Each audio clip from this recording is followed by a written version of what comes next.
landlord of 3 Thorncliffe Park buildings wants to raise rents, but some tenants are pushing back on the plan and are now on a rent strike. These are people's lives that they're playing with. Last year, they were seeking a 4.2% rent increase. In 2023, they're seeking rent increases of up to 5.5%. Coming up, we'll hear from some of the renters and from the company that owns the buildings. Canadians find this shocking, given the heinous nature of the crimes that he committed. Plus, the backlash that has Correctional Services Canada rethinking a decision to move serial killer Paul Bernardo to a medium security prison. Hard work, common sense policies that the people of Toronto really like. And the latest polling keeps Olivia Chow in the lead, while a number of high-profile candidates are now chasing this newspaper columnist in the race to be Toronto's next mayor. Good evening. Thanks for joining us tonight. Kicking things off with tenants in Toronto's Thorncliffe Park neighborhood taking drastic measures in a fight against their landlord. Some have received eviction notices after holding a rent strike. They're refusing to pay after the landlord applied to raise their rent twice by around 10%. Angelina King has their story. Khalil Al-Daroubi and his family escaped the war in Syria and found peace and friendship here in Thorncliffe Park. We like this community. We feel it as a first, not second home for us. But now Al-Daroubi and other tenants of his complex say they're worried about affording rent after their landlord applied for 2 above-guideline rent increases, or AGIs, in the last 2 years. If approved, their rent would increase by nearly 10%. For Al-Daroubi, that's nearly an extra $150 a month. We're looking for just peace. And then they make things like much terrible for us. AGIs allow landlords who've done major capital work to apply to raise tenants' rent to help pay for it. If approved by the Landlord and Tenant Board, rent can be increased by 3% a year for 3 years. That's on top of the annual increase set by the government for inflation, which is 2.5% this year. Numbers Trisha Ann Israel says she can't afford. After 32 years of living here, she's afraid she'll be forced to leave. These are people's lives that they're playing with, and people need to live and just be fair. Just be fair. In protest, she and other tenants are withholding rent payments. Philip Zigman has been helping the tenants organize. We don't see a lot of rent strikes in the city. But the fact that tenants in these buildings have taken that step again speaks to the strength of the organizing and their commitment in this fight against the rent increases because of the impact. The buildings are owned by Starlight Investments and the Public Sector Pension Investment Board, or PSP Investments, a Crown corporation and one of Canada's largest pension investment managers. PSP Investments directed CBC Toronto to Starlight for comment, saying Starlight handles the day-to-day operations. Starlight said it applied for the AGIs because its improvements are ensuring the buildings are well maintained and safe. It also said, given that the AGI remains currently unapproved, we are disappointed by those who are choosing to withhold full rent payments. We also believe that those urging this course of action as a form of protest put the security of a resident's tenancy at risk. Starlight said it will continue offering rent relief to tenants struggling to pay, but those participating in the rent strike will be viewed differently. Angelina King, CBC News, Toronto. A group of small landlords took their concerns with delays at the Landlord and Tenant Board to Queen's Park today. Many small landlords are struggling with non-paying renters, non-paying tenants, I should say. Many landlords that are out here are really dealing with bad tenants, what we call professional tenants. And this is a real problem, and the laws don't really protect small landlords. The protesters say they want to create awareness about the difficulties small landlords face. They say for some of them, things have reached a crisis point because of backlogs at the Landlord and Tenant Board. We spoke with one woman who isn't getting rent from her tenant, and on top of that, she says she's been waiting for 9 months to get a hearing to have the tenant removed. I'm 5 months behind, $8,000 owing at this time, and I have no way of getting her out until the hearing happens, which is going to be still, months to schedule at. The group Small Ownership Landlords Ontario estimates the average cost for a small landlord to evict someone is between $30,000 and $50,000, and they feel their plight remains inconsequential to the Ontario government. Transit advocates are warning that thousands of seniors and people with disabilities will lose full access to door-to-door Wheel-Trans service. The group TTC Riders says the move is part of cost-cutting measures, but the Transit Authority says it's following legislation and that no one who qualifies for Wheel-Trans will ever be denied door-to-door rides. Talia Ricci has that story. 79-year-old Jane Rowan has osteoarthritis and vision loss. When she applied for Wheel-Trans in 2017, she was granted conditional status. It causes great difficulty for someone like me because I can drive to Parry Sound faster than it could to get across town. Today, she was only able to get a Wheel-Trans ride for part of her journey. She says using the conventional system is challenging because she can't walk for very long, and the crowded buses and subways means she's not guaranteed a seat. If they're going to have 5 changes in a trip, they've got to go check it out themselves. I want a human from TTC to go and ride one of these trips. Her destination today was Queen's Park, where advocates were sharing a new report. The TTC Riders Group says it found the TTC has targets to shift 50% of current Wheel-Trans users off of full door-to-door accessible service onto the Family of Services program, which includes a combination of Wheel-Trans vehicles and accessible conventional transit. So really it should be the other way around, is what's the actual need in terms of access to Wheel-Trans, and then you budget accordingly. But to actually arbitrarily come up with this number, it appears as though the intent really is to cut costs.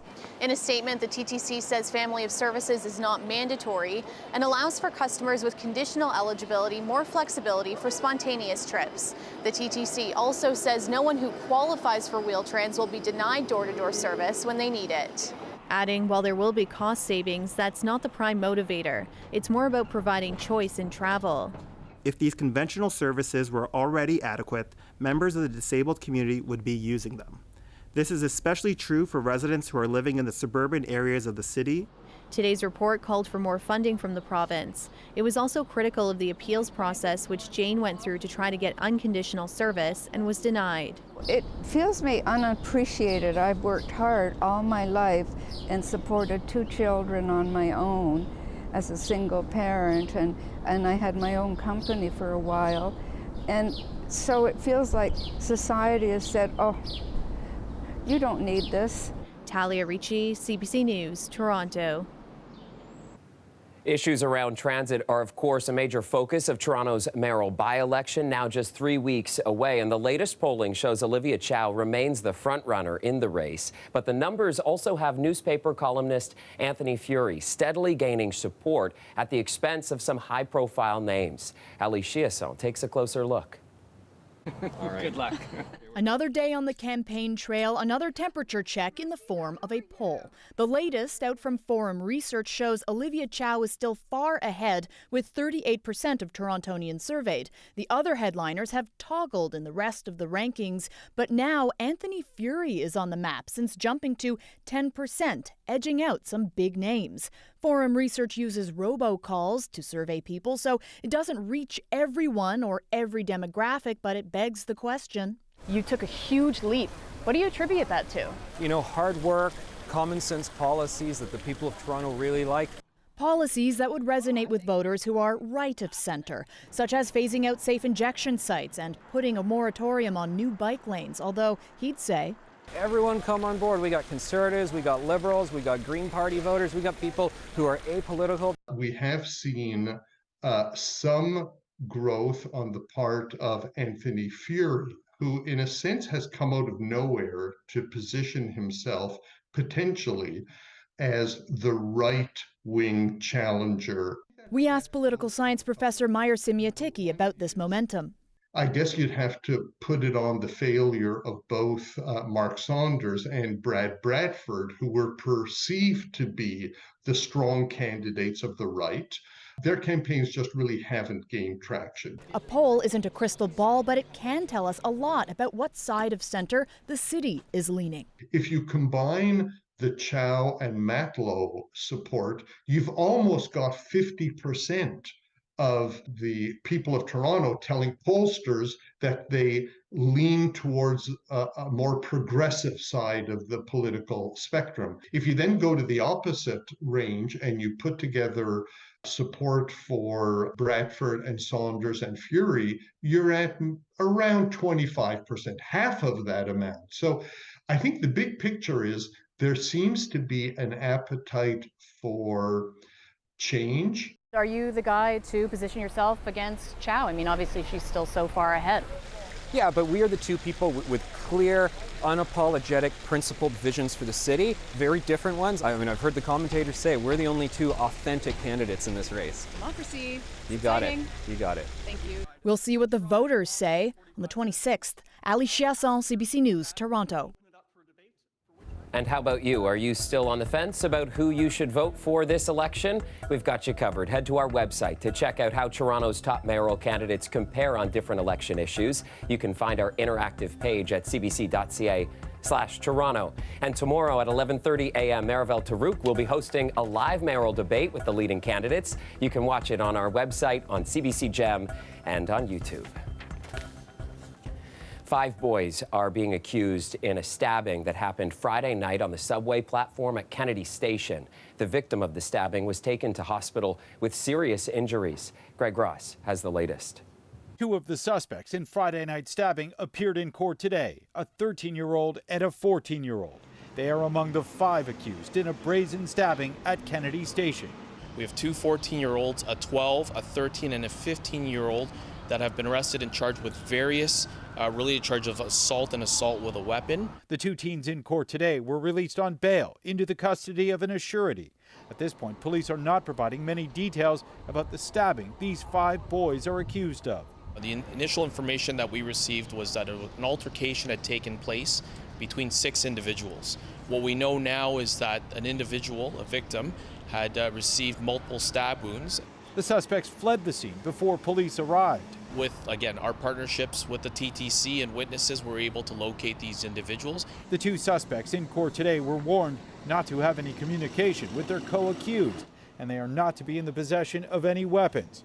News of the stabbing had many at Kennedy Station considering other forms of transportation. There is this apprehension when taking the TTC. People rightfully don't feel safe because they're afraid that they might be attacked. Police say they have reviewed security footage from the station and they are appealing to witnesses to come forward. Police were not able to give us an update on the condition of the victim in this stabbing, other than to tell us that they were taken to hospital on Friday night with life-threatening injuries. Greg Ross, CBC News, Toronto. Meanwhile, in Etobicoke, a man has been rushed to hospital following a stabbing today. Police responded to reports of a stabbing just after noon at Bloor Street and Gardenvale Road. A 40-year-old male victim has been transported to hospital with serious injuries. The suspect fled the scene but is now in custody. He was also taken to hospital with non-life-threatening injuries. And a man is dead after a multi-vehicle crash on the 427 this morning. This one happening around 10 a.m. on the 427 northbound, approaching the 407. Police say a driver got out of his car to check on another vehicle that had broken down. The man was then struck by a third vehicle. The 27-year-old Toronto man was later pronounced dead in hospital. The crash shutting down the highway for most of the day. An update on the case of an off-duty York Regional Police officer involved in a 2019 fail-to-remain collision in Markham. Constable Nathan Coates was sentenced to an 18-month conditional sentence. This includes 9 months of house arrest, 100 hours of community service, and a 30-month driving prohibition. In 2019, Coates struck a motorcyclist, which resulted in life-altering injuries for the driver. Coates was found guilty of failing to stop after an accident and render assistance. He was suspended without pay and is now subject to additional charges under the Police Services Act. Correctional Services Canada says it is reviewing its recent decision to move Paul Bernardo to a medium security prison. He's been serving a life sentence at a maximum security facility for almost 30 years. He was found guilty of kidnapping, torturing, and murdering 2 teenaged girls. And the lawyer of the victims' families says they were given no warning or explanation for the transfer. Catherine Cullen has the update tonight. I was profoundly concerned and again shocked by this decision. The public safety minister condemns the decision to move Paul Bernardo, but he can't change it. It is important to underline that under the law, this is an independent decision. On Friday, news broke that the notorious serial rapist and killer had already been transferred from this Ontario maximum security prison to a medium security one in Quebec, prompting outrage. I fully and totally understand how shocked and appalled so many Canadians are. Mr. Bernardo is a monster and he belongs in maximum security. And from Ontario Premier Doug Ford, Paul Bernardo should rot in a maximum security prison for the rest of his miserable existence, full stop. The Correctional Service of Canada said in a statement the decision will now be reviewed to ensure it was appropriate, evidence-based, and more importantly, adequately considered victims. It just brings sadness and despair and disbelief to them. The lawyer for the families of victims, Leslie Mahaffey and Kristen French, say the Correctional Service won't even explain why Bernardo was moved or whether he's now in the general prison population instead of solitary confinement. They should not be hiding behind the privacy rights of the offender, of this particular kind of offender, the worst of the worst, the most evil of evil. I think going forward, it will be up to the Correctional Services of Canada to explain to Canadians exactly how these decisions are taken. Mendocino says years ago Canadians were assured Bernardo would live out his days in a maximum security prison. It's not clear whether this review will send him back to one. The minister says he expects an update soon. Catherine Cullen, CBC News, Ottawa.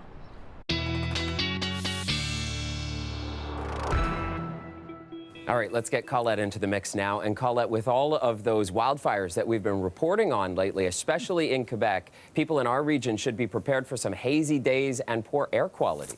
Yeah, that's really what we're looking at kind of off and on at times through this week as we move forward, Chris. And at the moment, we are in a special air quality statement. So we are dealing with this. That potential is there today, tonight. We may see some improvement for tomorrow, and then it changes again. But I can just show you what it's like when we check out the smoke in the atmosphere. This is not cloud cover. This is the smoke. And it's not just the fires in Quebec, but into parts of Ontario as well. And I know you experience it when you're outdoors. We could show you what the skyline looks like with some of this smokiness, this haziness. We have some images for you here of just how it kind of filters out the sunlight, right? And when we have that, that's just even when it's in the upper atmosphere. We start to get into the air quality statement. Maybe we'll get those images for you later. We get into the air quality statement when it gets towards the lower levels, towards the surface, and that's where we can get into respiratory issues and the pollution levels going up, okay?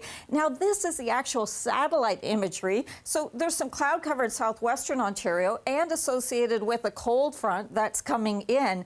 Otherwise, we should be seeing just beautiful blue skies. I do want to point out along this front, there's just a few showers. We have a slim chance later on tonight, but these lightning strikes are concerning because it has been so dry in eastern Ontario. We know there have been some forest fires to the west of Ottawa, and some of these lightning strikes could bring more to that region. Current temperatures, hey, those are close to seasonal. We're on track with something there. The air quality health index forecast for tomorrow is moderate, so that's at least some good news. We'll see if it stays there because, as I say, it's going to be coming in and out of our skies through this week, and I'll be watching it carefully, Chris. All right, sounds good, Colette. And certainly we'll stand by and wait for those photos because I saw it earlier. It's drone images of the city skyline looking so hazy. So when you're back in about 10 minutes, we'll see those photos together. Perfect. Everyone stick around. All right, thanks, Colette. All right, so it might not feel as hot this week as it did last week, but a new outlook for North America's energy system says if we go on to have an extra hot summer, Ontario is at an elevated risk for power brownouts. Queen's Park reporter Lorenda Redekop has more now on what needs to be done to keep that from happening. We haven't had a lot of scorching hot days just yet this year. But if we do, a new outlook by the North American Electric Reliability Corporation finds Ontario is at risk of brownouts. There's a risk if conditions are very, very bad. This professor says that would mean an extended heat wave. One reason for the elevated risk, less nuclear power available due to refurbishing. And the report says in Windsor, extra load is adding to a constrained transmission network during high demand, meaning sufficient supply could be an issue there. The province really doesn't have a very good strategy for dealing with these kinds of critical peaks. And that's partially a function of having dismantled much of its strategy around energy efficiency. When the Ford government first came to power, it spent hundreds of millions of dollars to cancel green energy projects. If we run out of power this summer, if we have outages, this is on their head. So the most immediate thing we can do right now is bring in energy efficiency, conservation, and demand management programs so we can reduce those late afternoon peaks in particular.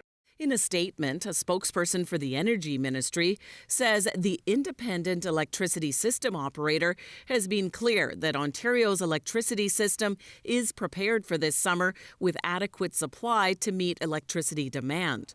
He says they secured an extra 800 megawatts, enough to power the City of London, and also calls natural gas our insurance policy that guarantees the lights stay on and prices stay down while the nuclear reactors are being refurbished.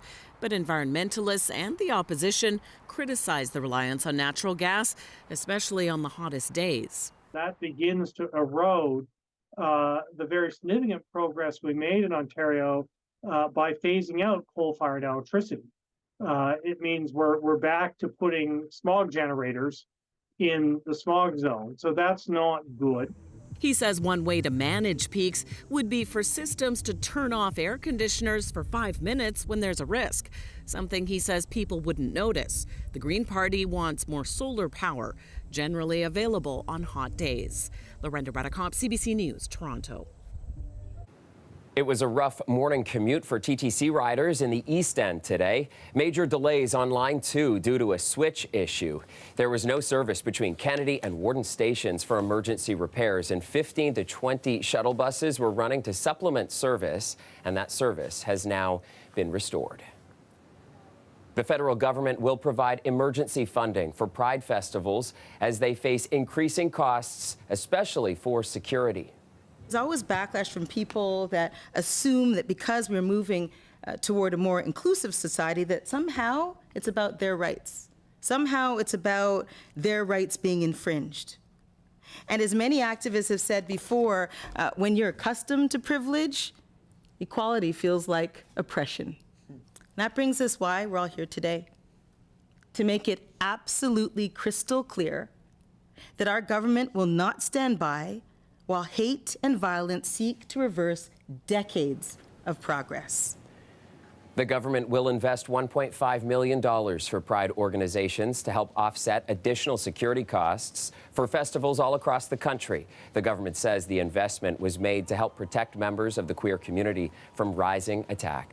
Welcome back. We have an update tonight on a remarkable story we brought you in February while reporting on the devastating Turkey and Syria earthquakes. Of course, rescue workers from around the world, including from Canada, answered the call for help. And Briar Stewart was live in Turkey when a woman trapped for days under the rubble was rescued by a crew that included several Canadians. Well, Briar met up with that woman to see how she's doing now. It's been 3 months since we met Oslamina. Hi, hello, good to see you. She greets us with a warm smile. Oh, you look good, you look well. But it quickly becomes clear that underneath, she's struggling. What are your hopes then for the future? Sometimes there is not at all.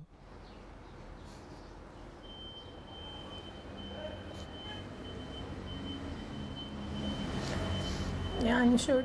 I mean, what I experienced in these 3 months is a very heavy pain.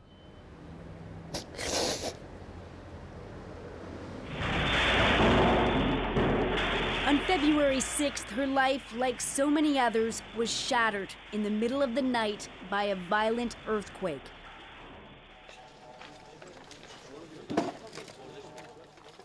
Underneath all of this, she was trapped for 4.5 days. pinned between slabs of concrete that crashed down through her first-floor apartment. I'll get my cameraman Dimitri to just pan back over so We watched, and so did many Canadians who saw her rescue unfold on their screens. Rescue so close at hand. She's been in this situation, as you say, for 5 days.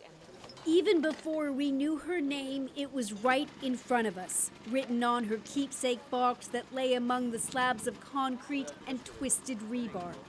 It's like no other call I've been on. Yeah, me neither. So it's a very special moment. A search and rescue team from Burnaby, BC helped the local crews try and find a way to free her. She can talk. Oh, yeah. She's very, very good. But she can't move out. She can't move past the door. No move. No. Okay. After hours of risky, delicate work, this was the moment they were able to free her. Oh, here she comes down here. Again, just an incredible moment. She was rushed to the hospital, and we met her 2 days later.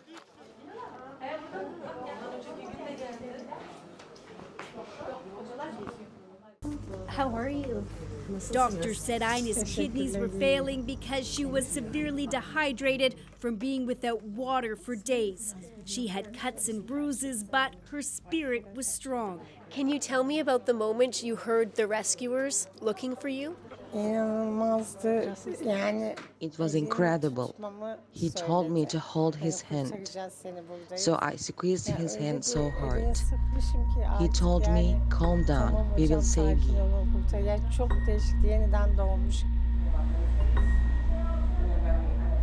Do you know anything more about the other people in your building? Have you been in touch with any of them? Do you know anything more about how many people survived?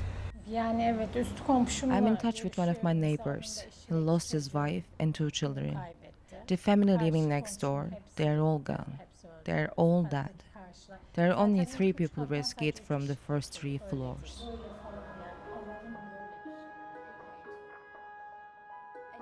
This was the moment rescuers started to pry her out. Her head was wedged between the rubble. And underneath these bandages, wounds that doctors initially thought were superficial, but proved to be much deeper. She needed several surgeries and skin grafts. A deep cut remains on her arm.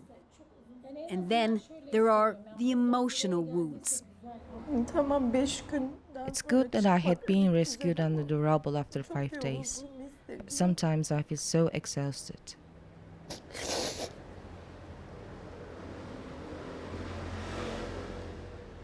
I feel so indifferent.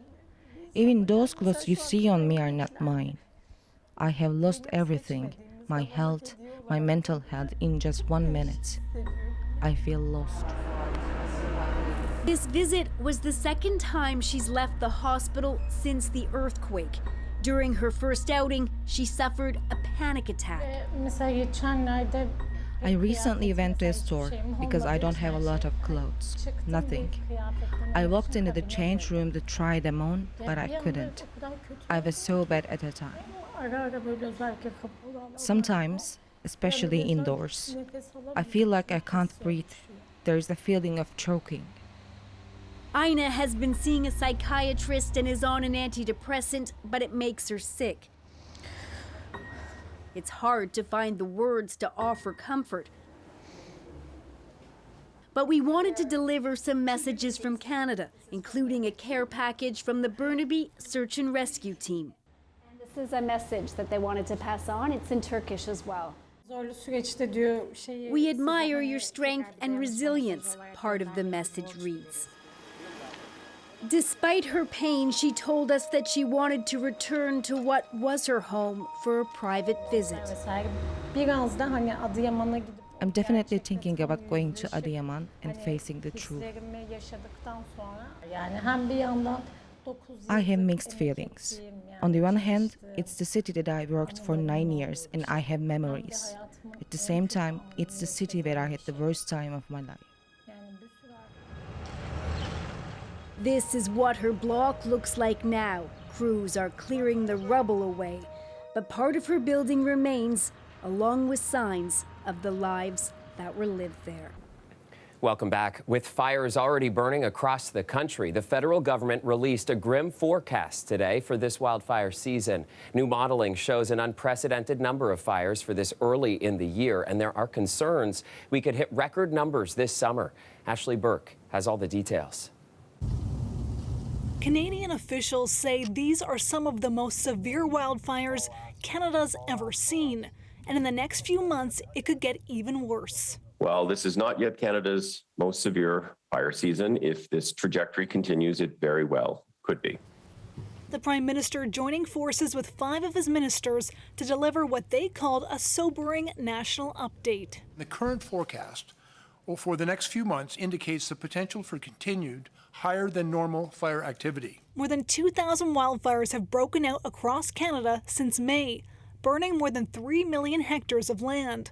That's 10 times more than the average for the entire fire season that's only just begun. We will be there to ensure that all Canadians are protected right through this summer. There are now more than 400 active fires from coast to coast, and new projections suggest warm and dry conditions in June mean a higher risk from BC to Western Quebec that could last until the end of August. It is expected that we have enough resources to cover the summer. If things get worse, we are developing contingency plans. Those contingency plans could include more international support. Already 950 firefighters from other countries are helping, including from South Africa, Australia, and the U.S. The Canadian Armed Forces have been deployed to 3 provinces. It can take days to train them, which meant military enforcement arrived in Nova Scotia when the worst was over. They're not specialists here. They are backup, they are mop-up, and they are general firefighting duties. So they don't go into fight at the pointy end of the stick, as it were, anyway. The official opposition said it would support anything the government does to help regions in need. We be open to studying any solutions that will help the country better coordinate its water bombers and other assets. Officials say that since last month, more than 100,000 people have been impacted by evacuations in some way, and are urging Canadians to take extreme caution in forested areas this summer to avoid starting fires. Ashley Burke, CBC News, Ottawa. More than 160 of those fires are burning in Quebec right now. Most of them are out of control. 14,000 people have been ordered to leave their homes, and the army is now helping out, and more assistance is coming from abroad. Kwabina Orduro reports from Montreal. The fire situation in Quebec continues to evolve. There was a new evacuation order in the Abitibi region for St. Lambert. Now everyone is being forced out of their homes, and they are in a state of emergency. Now in La Belle-sur-Cuivillon, this is an area that earlier in the weekend that they had people evacuate. So the city is completely empty except for the mayor, the police, and the firefighters who are fighting the fight. Moving on to the North Shore, this is an area where all the army is there helping out, trying to fight the fires. And the mayor of Sept-Îles says that they are extending the state of emergency for a little bit longer, and he doesn't want people to return home because he's worried that if they do return home, they will be forced out again. Now, I spoke to one man who lives in the Manioutanam region, and he says that it's very devastating that his whole community had to be displaced. I think we are very sad because, you know, the Mersey River is very important for the community. It's all the ancestors take this river to go back in the inland, you know. Now, I talked to the Quebec Fire Prevention Agency, and they say that the weather being hot is not making it easier. And also the intensity of the fires is making it hard to get firefighters into the mode to fight these fires. Right now, because of the number of fires that we have to prioritize where we're going to allocate resources, and we're down to the first priority. We're intervening on the fires that are threatening human life. In terms of the people coming to help the fight in Quebec, there are 480 extra resources that have been put in place to help or even trained to be ready to fight the fires. Now, 138 soldiers are in the Sept-Îles region, and later today, 100 of them should arrive as well. There are 100 firefighters coming from France. Also, there will be some coming from the United States. There is rain in the forecast for the North Shore region in the next couple of days, so that should help with the fires. But in the BTB Western Quebec region, there is no rain for several of days, and this will make things harder. And people are just hoping that they can get back to their homes soon. Kubino Oduro, CBC News, Montreal.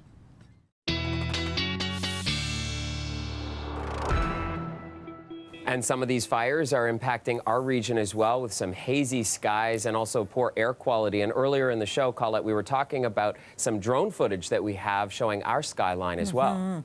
Yeah, so we're going to take a look at some of those images because, you know, we know when we have it in the upper atmosphere, it can really create hazy conditions. But when we're seeing it there, but also near the surface, I mean, we should be looking at an image here of beautiful blue skies because the cloud cover is in southwestern Ontario and eastern Ontario. Instead, yes, this is the appearance we get as we look at the skyline here from our drones. So in terms of the fires themselves burning across the country, still, by the way, in southwestern parts of Nova Scotia, yes. Halifax, though, currently in a rainfall warning, so they've had some relief there with the rain.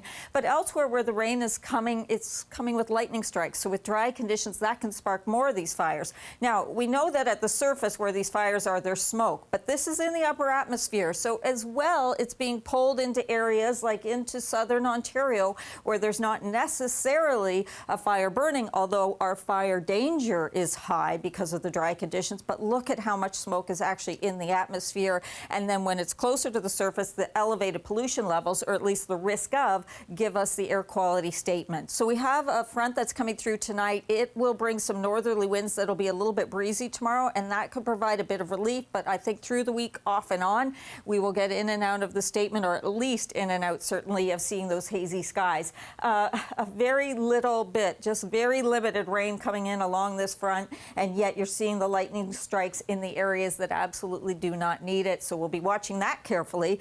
For us, at least, our temperatures are near seasonal right now. And even with that front going through, it's not going to have a big impact. It'll be a couple days before we really feel some cooler temperatures towards Thursday.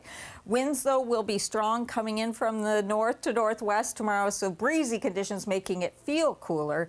Tonight's low 14, 15 degrees, 23 should look like this, but with hazy skies, it will look like our drone footage there. And then it cools down. Chris, a slight chance Thursday for some showers, a slight chance Saturday, better chance coming towards Sunday. All right, Colette, thank you for the update. You're welcome. Some sad news out of Washington, D.C., where authorities say there are no survivors after a small plane mysteriously flew over the U.S. Capitol and crashed in Virginia on Sunday. Officials say the pilot and all 3 passengers were killed after the unresponsive aircraft slammed into a mountain. Federal investigators are expected to take days to reach the remote crash site.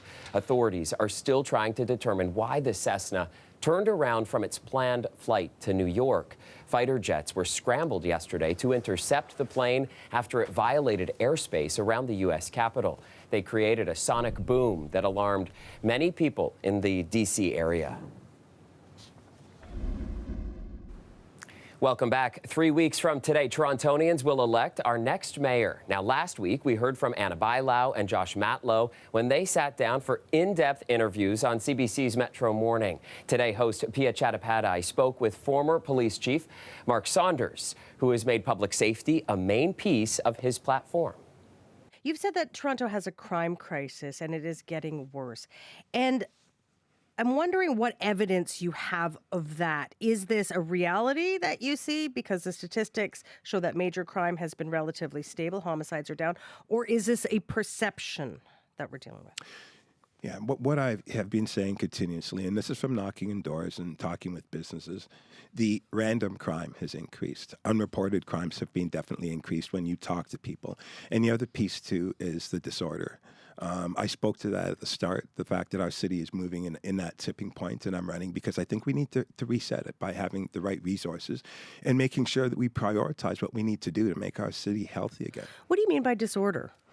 Disorder really speaks to So yesterday, one of my family members on the subway, and there's a gentleman sitting down, yelling and screaming, urinating. People are getting up and they're leaving, but nobody's calling the police. 2 months ago, I'm on the subway and there's human defecation.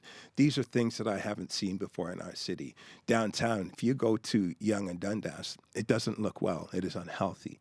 Talking to business people, they are concerned. It's about windows broken on a constant basis. All of these crimes and the accumulation of them have really defined the city right now. The thermostat's up a little bit. We have to pay attention to these details so that we can create a healthier city. And I believe that I'm the only candidate that really is listening to everybody and not just the loudest voices in the room. Is it the role of police to deal with someone urinating on the TTC? Is that a useful role for the police? Well, when I was chief and I was part of the Major City Chiefs Association, what they said was whatever you do, do not normalize disorder. Do not normalize those petty crimes because they move exponentially. And we fast forward to now, and that is what's happening. We are normalizing. But we do have to have the right resources. It is a collective effort when it talks about community safety. And I've said over and over again, our role is not to arrest our way through this. Tell me what those right resources are. I just want to put some meat on the bones there from what you're thinking, sure. what you're promising, what you would do. For sure. So first off, let's talk about the subway. So my plan speaks to special constables. These are unarmed people. They are not armed people. They'll be turned over to the Toronto Police Service. They will have an emphasis on better training on how to deal with people that live with mental health, because those are most of the types of calls that are on there. They will have body-worn cameras to make sure that there's compliance. I'm putting an assist button instead of a help button. People won't generally ask for help, but they'll ask for assistance. So take the case that my family member went through yesterday. You hit that assist button, the cameras light up right away to identify what the issue is. Now, if we've got special constables that are actually on, and the fact that with the camera, they'll see what's going on, any worker, whether it's a supervisor or someone that's involved in helping, can actually get on that subway. It doesn't stop the subway, but it allows that layer of insulation so that people on the subway feel safer. And then, of course, the wraparound entities that are there. When I speak about having resources from all lanes, from the social components, they'll be there. And we can take that person off the subway and then see what resources are going to happen. And I know that we will be able to have a much better, healthier, safer transit system. It's going to be a challenge no matter who becomes mayor. The budget, the biggest one perhaps, the $1 billion shortfall that has to be dealt with. Some other candidates have fully costed proposals. Many of the budget numbers are public, so they can do that. You have chosen not to do that. So it's hard to kind of assess your budgetary plan. So why haven't you done it? And tell us what you're going to do. Well, I've been very clear that I'm going to prioritize. Right now, I'm looking where money is going everywhere, and I don't see accountability. I've run a $1 billion budget before, and it starts out with knowing what the money is that you have, and then figuring out where you're going to spend it and where it adds the most value. We have to have a strong, healthy working relationship with all levels of government. And right now, there is some fragmentation. The other governments are basically saying, put your house in order. I will put the house in order. With this shortfall and having our property taxes some of the lowest in North America, what would you cut to make up that shortfall? Well, in order to get it right, again, the budget has not been fully disclosed. The pie graphs do not define our budget. They simply do not. And when I talk about taxes, it's definitely something that's important, but I will not go above the rate of inflation. I know that there are opportunities that we can spend better. I know that there is an opportunity to work collectively with the other levels of government because we represent 20% of the GDP. And we have to get our affairs in order. So when we do things and we're spending things, for example, on instead of doing a facelift on the St. Lawrence Art Center for $50 million, we're putting in $400 million instead. I'm saying that, you know what, the $350 million, it might not be the time right now.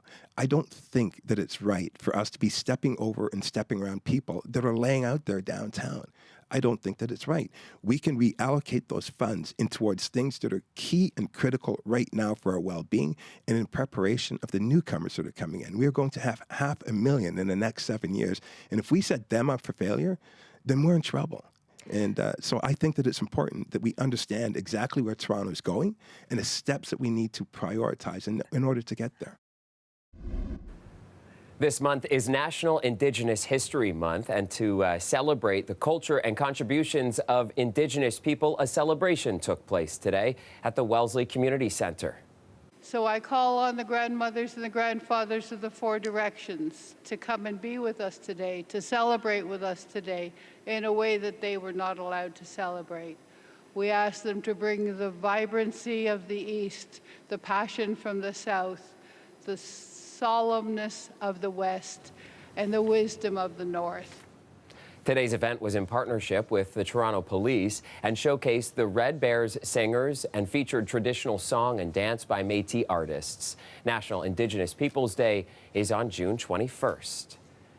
All right, last word tonight over to Colette. And Colette, despite all of the poor air quality that we're talking about, not enough rain, at least one good thing out there is just how long the daylight seems right now.